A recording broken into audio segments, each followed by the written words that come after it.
Morning, everyone. Good morning, Rabbi. We are learning Mishnah Shabbos, Perek Vav, chapter 6. We're going to do two Mishnayos today. They're both short and they're both connected.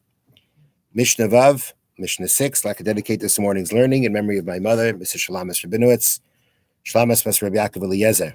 The learning should be a schus for her neshama.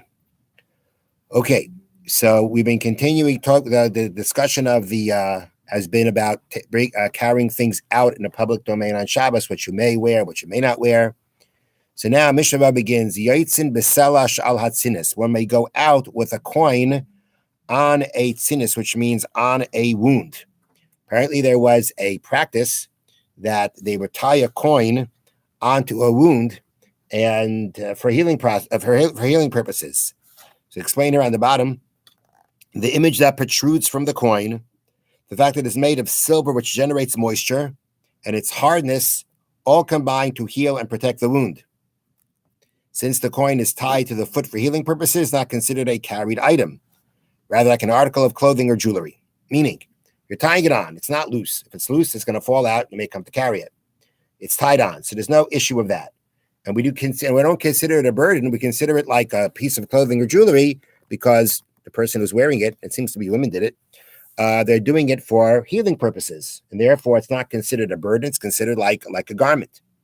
So you can go out with this. So on Shabbos, you can go out with this coin on the foot. Now, a coin is typically muktzah, right? But in this case, where you're basically using it for non-muktzah purposes, you've designated it for non-muktzah purpose. You can there's no problem of muktzah.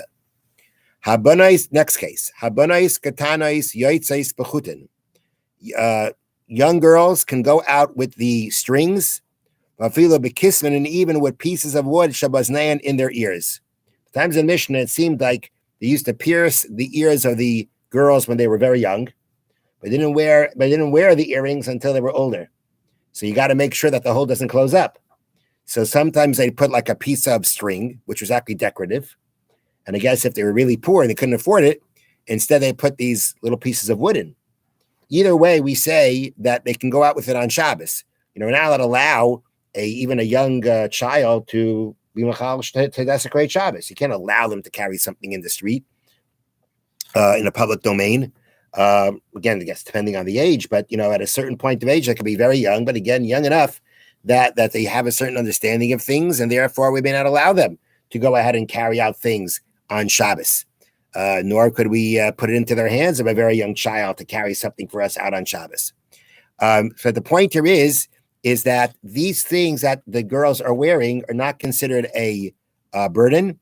They're considered a garment. If they were talking about the decorative strings, then it's an ornament. It's like jewelry. If it's just a piece of wood, even though it's not decorative, but that's the way they went. Typically, that is how these young girls walked around, with these little pieces of wood in their ears. And therefore, being that's how they typically walked around, it's considered like a garment. It's not considered like something extra, and therefore not a burden, and therefore they can go out wearing it on Shabbos. Now, you're talking about a selah. Does that mean basically any kind of coin? Yeah, whatever coin is being used, but it seems like it was specifically a silver coin that was used for this. And it had not only that, it had an image on it. And so, yeah. All right. Next. Next case of the Mishnah. The Jewish women who lived in Arabia, they go outside wrapped up.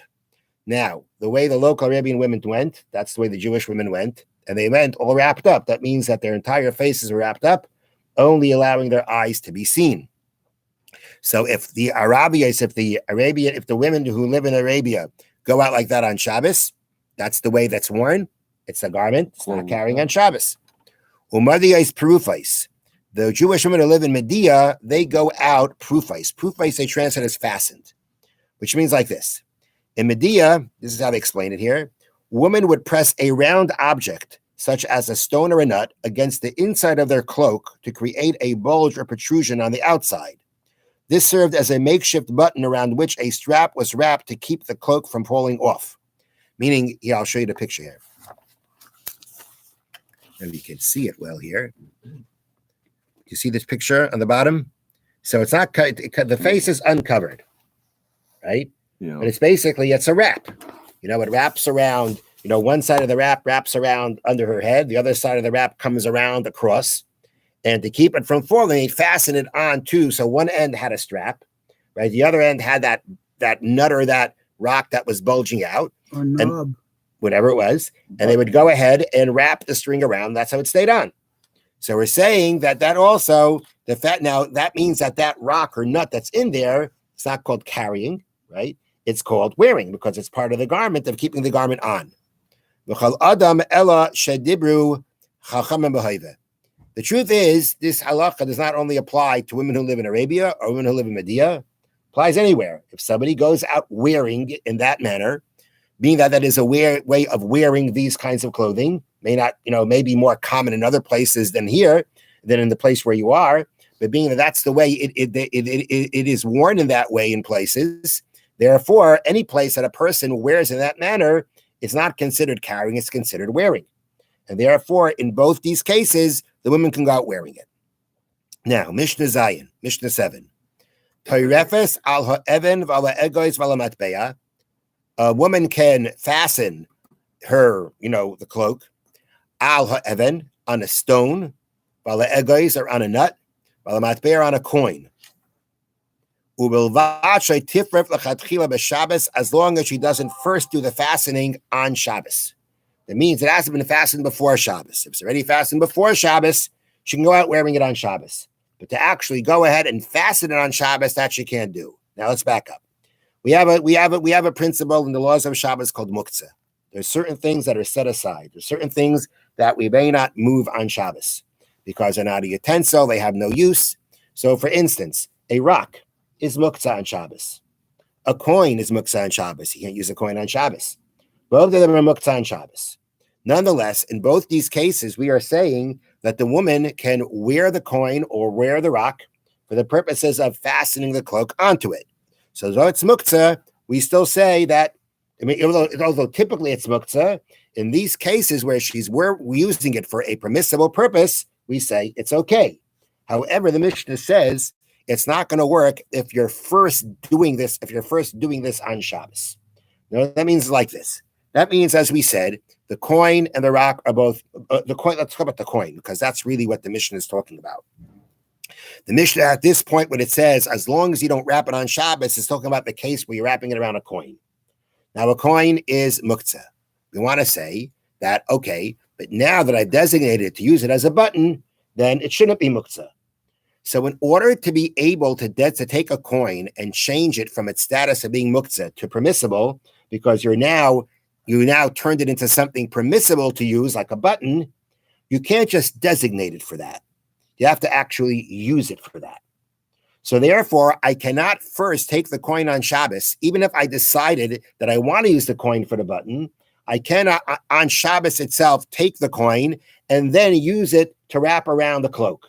Because since I didn't actually use it as a permissible thing before Shabbos, it doesn't become permissible. It's still muktzah. Therefore, when the Mishnah says she can wrap on the stone, on the nut, and on the coin, but only if she wraps it before Shabbos, but she can't wrap it initially on Shabbos, that's in the case of the coin. In the case of the stone, although a stone is muktzah, being that a stone doesn't have a use, a coin has a use.